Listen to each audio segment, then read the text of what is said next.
Shabbat Shalom and Chag Sameach, and welcome to everybody. A writer by the name of David Bashevkin published an op-ed piece in the Wall Street Journal about prayer. And we know that there is a wealth of material in our tradition about prayer. When we pray, what we say, when we're not permitted to pray, where we're not permitted to pray, and not only what we pray for, but the things we're not supposed to pray for. Our tradition contains all of that. Prayer seems to be a fairly non-controversial subject, but recently prayerful language has become divisive. And this is the reason, Bashevkin wrote. A couple days ago was the very first anniversary of the mass shootings of the students in Uvalde, Texas. It was a horrible tragedy. And the horror of that tragedy, the pain of that tragedy continues to impact that community and its families deeply and probably always will.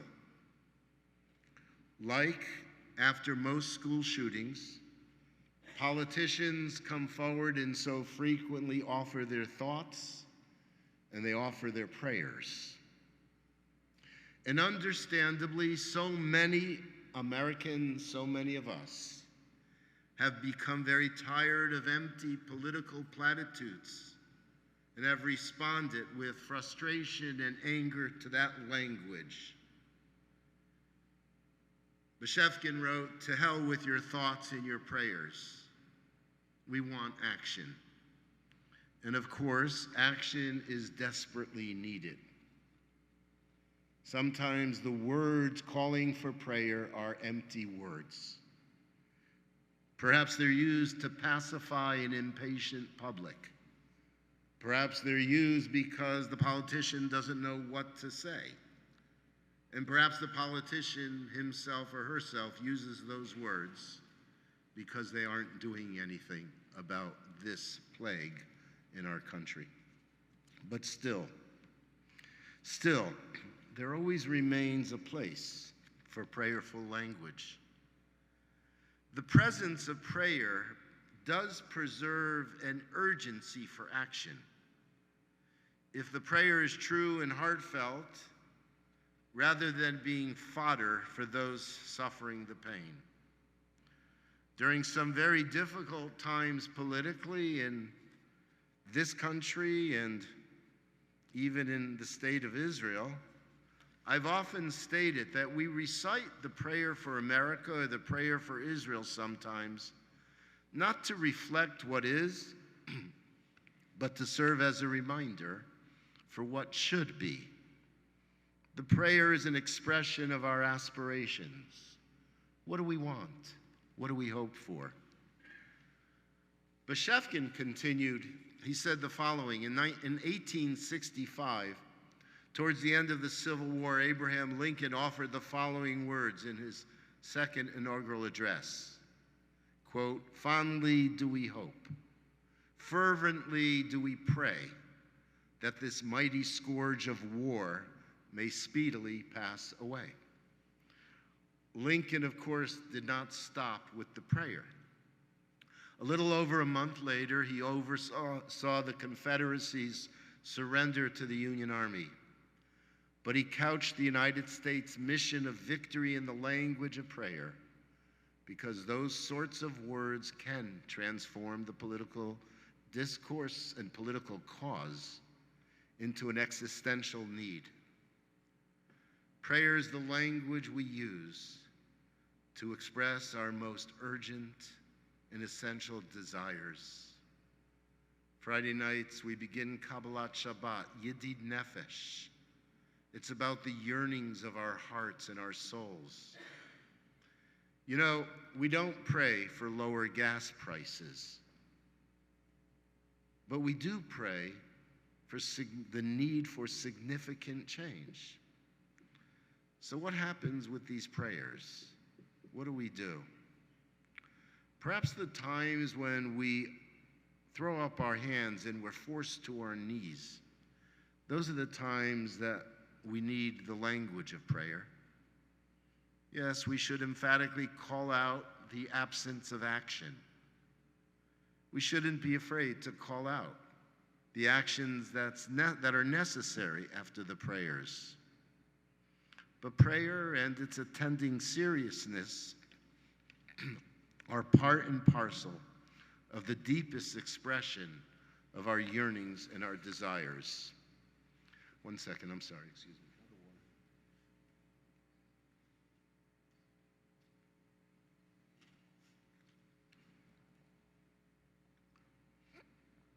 So I will continue to hope and fervently continue to pray that the scourge of violence, gun violence, may pass away. But also, like you, I know it's not enough. I know something else. I know that I pray to express something from deep within myself, to remind me to keep something alive, to challenge myself, to inspire myself to do something about it, and then to connect to something larger. So we pray. We pray for our own benefit, as it were, but we also pray in a way that somehow may also be magical thinking at times, believing that help may come from some other place. So prayer, although it can inspire and although it can comfort, can be misused and it can become magical thinking. The rabbis told us not to do that. The rabbis told us that we shouldn't pray for that which is impossible or that which we can do. And so prayer becomes dangerous when it lulls us to sleep. Our tradition taught us the following. When the ancient Israelites were chased to the edge of the sea, God was admonishing Moses because he saw Moses praying for the people. And God said to Moses, "Why are you crying out to me? Tell the Israelites to go forward." God's saying it's not the time to pray. It's a time to act. And the sea split then when the Israelites marched forward, not when they prayed for the miracle to split the sea. Prayerful language is how we preserve and communicate urgency for essential needs. The question remains, though, whether such language can hinder our commitment to action. And that's the tension I'm speaking about. Ostensibly, it's reasonable to argue that the frustration surrounding such language is that it provides a suspicious covering or band-aid that should otherwise be addressed with what we do. The outrage, then, is really not against prayer, but it's against prayer that's misused, prayer that allows for a cruel lack of action. There was a man named Yehuda Fogel who responded with a letter to the Wall Street Journal about Beshevskin's article, op-ed piece. Fogel wrote, "I agree that prayer may be part and parcel of taking action, but it isn't always. My discomfort as a person of faith with politicians offering thoughts and prayers in the wake of school shootings isn't because I don't value the potency of prayer, but rather because these statements are offered as cheap palliative care for those who should be effecting meaningful change." And others pointed out an even more dramatic articulation. God can be disgusted with certain prayers. God himself can be disgusted with certain prayers. Isaiah said the following, "When you lift up your hands, I will turn my eyes away from you. And though you pray at length, I will not listen to you, because your hands are stained with blood." God doesn't want to hear the prayers of those who perpetuate evil. So where does it leave us? Rashi, the great commentator, offered the following comment. The Jewish people grabbed onto their profession, the profession of their forefathers. Prayer is described, so to speak, as the family business of the Jewish people. As a people, our prayers endure no matter the circumstances, no matter how dire the situation. The whispers of Jewish prayer continue even as the Talmud describes, if a sword is resting on our necks. And so we have extraordinary stories in the concentration camps of Jews gathering together to daven Mariv. I feel and I understand the words that condemn the prayers, as you do. Such prayers in the political context are empty. But I don't want prayer to be the enemy. It's inaction that's the enemy. And so perhaps we might want to articulate something else when we integrate the two, the prayer and the action. So often, over and again, you've heard the words of Rabbi Abraham Joshua Heschel quoted from 1965 when he returned from the civil rights marches in Selma. He famously wrote the following: "For many of us, the march from Selma to Montgomery was about protest and prayer. Legs are not lips, and walking is not kneeling. And yet our legs uttered songs," Heschel wrote. "Even without words, our march was worship. I felt my legs were praying." If prayer is to be self-reflective, and it is in its very Hebrew meaning, self-reflective, the Hebrew word to pray is lahit palel. It means to look into ourselves. Then our prayer can either be an answer or a motivator towards an answer. So what does it mean to pray with your feet? Heschel's quote, by the way, I don't know if you've ever heard this before, actually came from Frederick Douglass, a former slave and a leader in the abolitionist movement. Frederick Douglass said, "Praying for freedom never did me any good till I started to pray with my feet." Our actions can bespeak the urgency of prayer, and our prayers can be communicated through our actions. That's why we're so proud of the work that the synagogue does, Sunday through Friday. We can do both together, as we prayerfully act and as we actively pray. We continue the mission of our people then.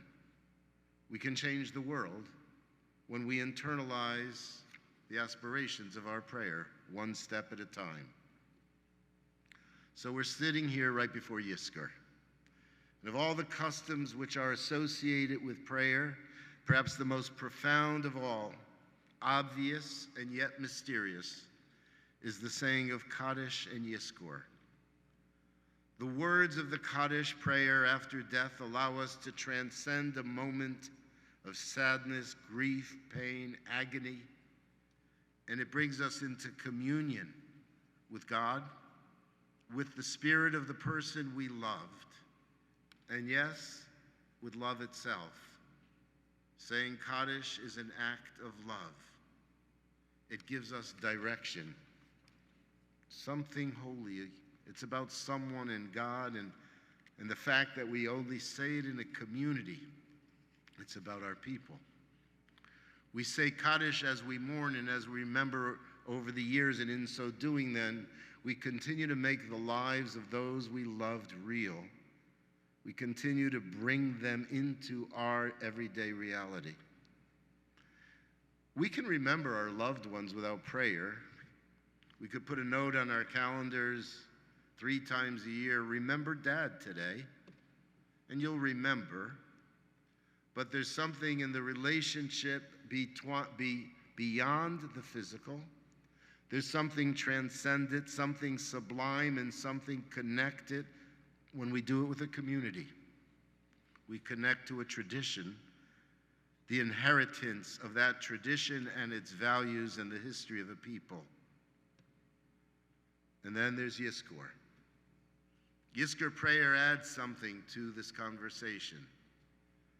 Because if you look at the Yizkor paragraph in the Siddur, you'll see that Yizkor asks God to remember the souls of our loved ones. It's saying, God, take note of the soul and the spirit that we are remembering and allow that person to continue to rest in peace. And then we add a promise in that paragraph. We say that we will perpetuate the ideals of that person through charity and through the deeds that we perform when we live. And the words of the prayer, which uplifts, also are meant to inspire to action. Yizkor is about just that tension. Yizkor is a prayer about memory and a prayer that calls us to action. So what do we do with our prayers? Every one of us has to answer that for ourselves. The prayers for Uvalde's children tell us to determine what we have to do to change the course of the political discourse through votes, through letters, and through protests. And the prayers for today, the prayers that we recite at Yizkor, perhaps, can inspire each one of us to greater deeds of loving kindness and compassion. And I would say it's very clear, to inspire us to generosity, to tzedakah, to the very place that keeps this conversation alive. We'll turn now to Yizkor.